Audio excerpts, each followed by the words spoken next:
So it's been kicking off in France with these protests where people are wearing these luminous yellow jackets, um, calling for an end to increases in fuel tax from Macron, who is the closest thing um, to a dictator that France has had for a while, and it's had a few. But this guy is something else. Former employee of the Rothschilds, of course, and people have been protesting in numbers all over France, blocking roads and what have you. And of course, like always with these things, the protests start out peacefully, which is all they need to be. You don't have to be violent. In fact, it's counterproductive. What you need is non-cooperation. You don't have to be violent to stop something functioning. Just have to be enough of it for a start. But anyway, this stuff had been going on all over France, and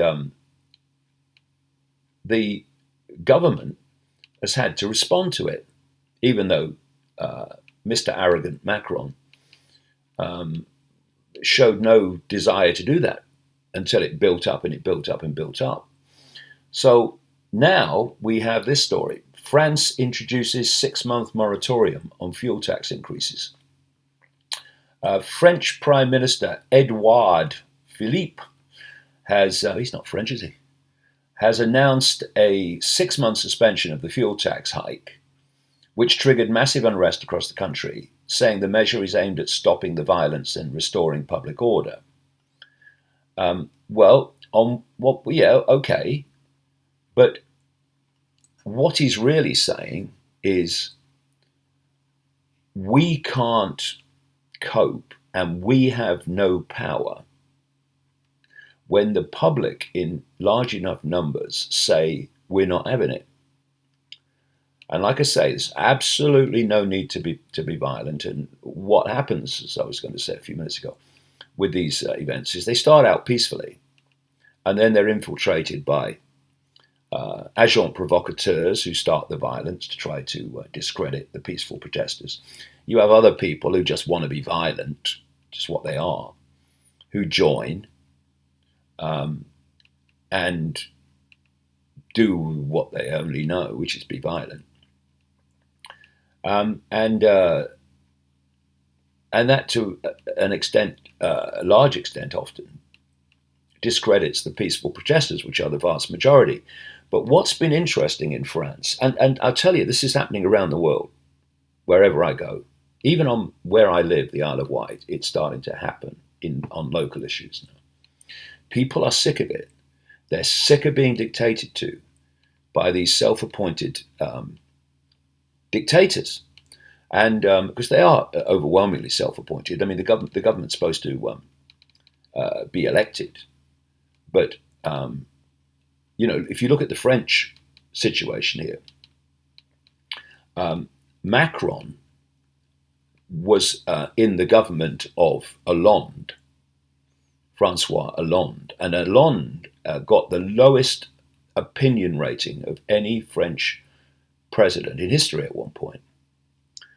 And so being connected to Hollande and his party would have been real bad news for Macron. So what did he do? Starts a whole new party. Starts a whole new party and fills it with candidates. Now, Macron's not done that. Someone with vast organisation and enormous amounts of money has done that. So they bring this Macron up with this new party, and then the person who's got a very good chance of winning, he gets targeted by some scandal, and all the media are onto that, and he steps down, doesn't go on, and then you have Marine Le Pen, of the populist party, as they call them now, and she's targeted uh, endlessly, 24/7, by the media and the system in general to demonize her. And Macron wins. Now, you can say that that was the public voting for Macron, but you look at the background, it wasn't a straight, fair election. And people are sick of having these people imposed upon them who then dictate what happens and doesn't happen. So what I found interesting was, even though this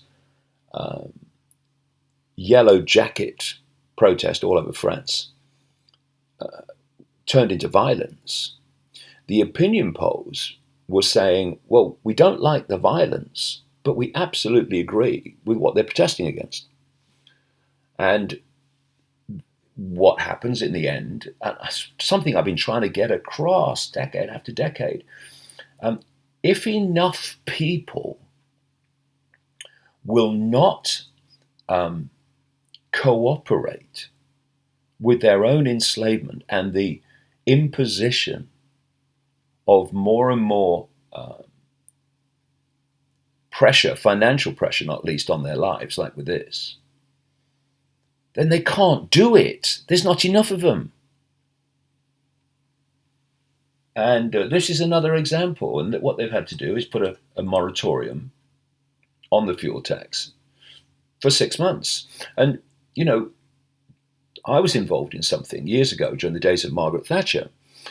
She introduced something called the poll tax, which was a deeply unfair tax where people with lots of money and people with next to no money had to pay the same amount. Ludicrous. And what it did was bring together the middle class and the working class, who were both affected. And enough people refused to pay the tax, filled the courts with people being prosecuted for not paying the tax, that the tax had to be replaced. And, you know, if only this penny would drop, that there's 7.5 billion people in the world, plus now, and the number of people that are controlling the direction of their world and dictating their lives is a stunningly small number compared with that. And if we stop cooperating with them and stop being divided and ruled between ourselves, then these power cartels cannot function. Why does anyone think that, you know, divide and rule is a constant recurring theme? Because it has to be when a few are manipulating the many.